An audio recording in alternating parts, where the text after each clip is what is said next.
episode of Mike Cook Stuff. A little late today. I posted a little intriguing intro into what I was cooking today, and I sat in a chair and fell asleep. Partially because I'm feeling like crap. I guess I'm coming down with a cold or something because I feel like crap. But anyway, so I'm getting to it now. What I posted was going to cook some wild game today. Tune in to find out what. I'm going to be cooking squirrel. I know a lot of you are probably going, ew, that's nasty. But hey, I hunt, I fish, and the only reason that I hunt and fish is because not only do I like to hunt and fish, but I like the meat. I like to cook what I catch. It's a family tradition. I've hunted, my father hunted, my grandfather hunted, so it's kind of a tradition. But we always eat what we kill. We don't just kill, we eat what we kill. Control over the animals, because especially with deer, if you don't, population control, that's what I'm looking for. It's population control, because if you don't have a hunting season throughout the winter, because actually the deer hunting season is usually during the rutting season, which is their mating season. By springtime and summertime, the herds would be so populated that they actually ruin the crops for the farmers. And of course, then the farmers, if they can't produce enough crops, then that affects you because what they sell in the stores and stuff. So it's a chain reaction. So if you didn't have hunting, it would affect you eventually down the line. But it's population control. But like I said, I do it because I love the meat. I love deer meat. I love squirrel meat. I love rabbit. So today we're cooking squirrel. So like I said, I'm a little late. Sorry about that. But let's get to it, and we'll show you how to cook squirrel. Okay, so here we have our squirrel. One of the first things you want to do once you get it thawed out, you want to make sure it's good and thawed out. Once you get it thawed out, is you want to wash it out, because when you get done hunting, you come back, you have to clean your animals and gut them, and you're actually, sometimes it's cold and you're tired, you've been hunting all day, you don't feel like it, you just kind of rush to clean them, throw them in some water and freeze them, or throw them in salt and set them overnight. So when you first initially clean them, you're not worried about too much, you just want to get them clean and get done. So when you thaw them out, you want to wash them again and make sure they're really good and clean. Just a little lukewarm water, not quite cold, not quite hot. And in the crevices in here, where the genitals were, you want to make sure that's good and clean. And any fur or anything like that you see, you want to pick that out. In the ribs and stuff like that, make sure everything's nice and clean out of there. Sometimes you see a little membrane, you want to make sure you pick that out. Be careful, because if the ribs broke, you will poke yourself. Up around the neck area, you want to make sure that's nice and clean.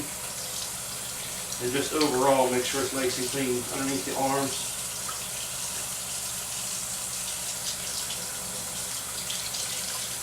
Make sure there's no fur or nothing on it. Just kind of wipe it down a little bit and make it nice and clean.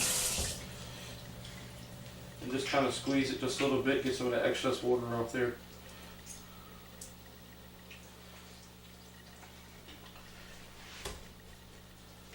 And that's pretty much how you clean it up before you cut it.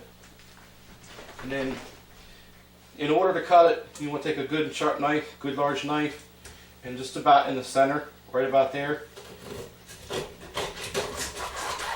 And you just want to cut it in half. Most of the meat that you're going to get off this is going to be in the thighs and in the front legs. That's about the most meat you're going to get off this. There's not much around the ribs or on the back part. This here, you'll get this part here is pretty good meat, but that's about it.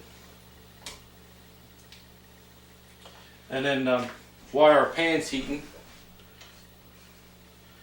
I want to go ahead and I'm going to season these up. So I'm going to take just a little bit of Creole seasoning, put in with my flour.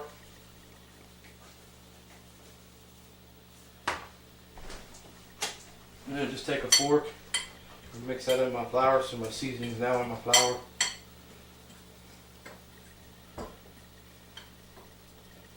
Once my pan is heated up, I'll go ahead and put my oil in. You want quite a bit of oil in this. Make sure you cover the bottom, because you're frying these, so you want to make sure you got plenty of oil to fry them in.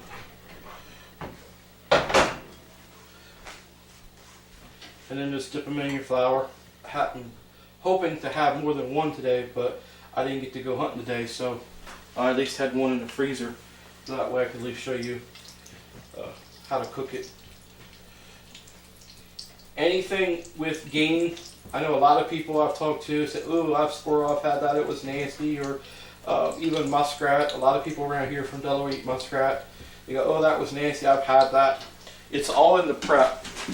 If it's not prepped properly, if it's not cooked properly, if it's not flavored properly, it is going to taste nasty. Game has a lot of prep and a lot of seasoning, and it has to be cooked right. A lot of times, even with squirrel, and especially muskrat, they say to boil it first for 45 seconds or so before you cook it. If not, it'll get tough and then it just doesn't taste very good. So you should boil it before you cook it, but with squirrel you really don't have to, but muskrat, you definitely want to boil it before you cook it. That's about the only ones you really have to boil. Goose, duck, deer, and that stuff, you don't have to boil that. You just go ahead and fry it or bake it in the oven. I've actually got some snow goose breasts. I'm actually going to do those in a couple of days as well. So we're going to go ahead and cook these up, and when they get done, probably fix like a baked potato and some veggies, and we'll plate it up and see what it looks like.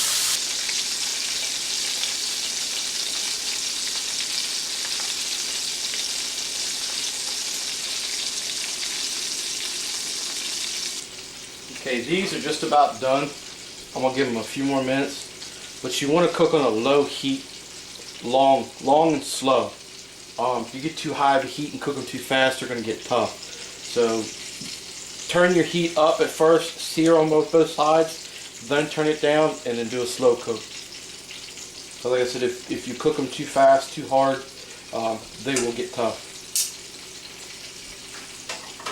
So, in the words of Tipsy Bartender, there you have it! Cooked squirrel with baked potato and peas. So, do a little zoomed in shot here. And there you go. So, bon appetit. So, like I said earlier, in the words of Tipsy Bartender, there you have it! Thanks for watching another episode of Mike Cook Stuff. I said earlier, about feeling sick, and I wanted to say something and I forgot. Kind of like a home remedy thing. Ginger flavored brandy. Any alcohol actually work. You just take a shot, go to bed. But the ginger flavored brandy actually has ginger in it, which helps with upset stomach. So definitely be having a few of them in my future. So thanks for watching another episode of Mike Cook Stuff. Like I said, don't forget to subscribe and like if you like the video. And thanks for watching. You guys have a good night. Oh, almost forgot. Speaking of Tipsy Bartender, I don't know if you're watching or not, but I sent you an email yesterday. If you want to come down, I guess, up. No, actually it would be up. From California next summer. I live in Milford, Delaware, which is only about an hour away from Ocean City. Ocean City is the biggest resort in this area. It has about 70 bars just in Ocean City itself. In order to get to Ocean City, you have to go through Rehoboth and Dewey and Fenwick. Dewey has 10 or 15 bars. Rehoboth has 20, 30 bars. Fenwick Island has 7 or 8 bars. So on the way down there, and including Ocean City, there's over 100 some bars. Very good bars. You have Bloody Mary bars, you have crab bars, all kinds of different bars. So if you want to come down or come up and shoot a couple episodes of Tipsy Bartender, I know you like Dogfish Head. Their brewery is right here in Milton, Delaware, which is only about 20 minutes from me. I can set up a tour through there. So get up with me, brother. We can set it up. All right, talk to you guys later.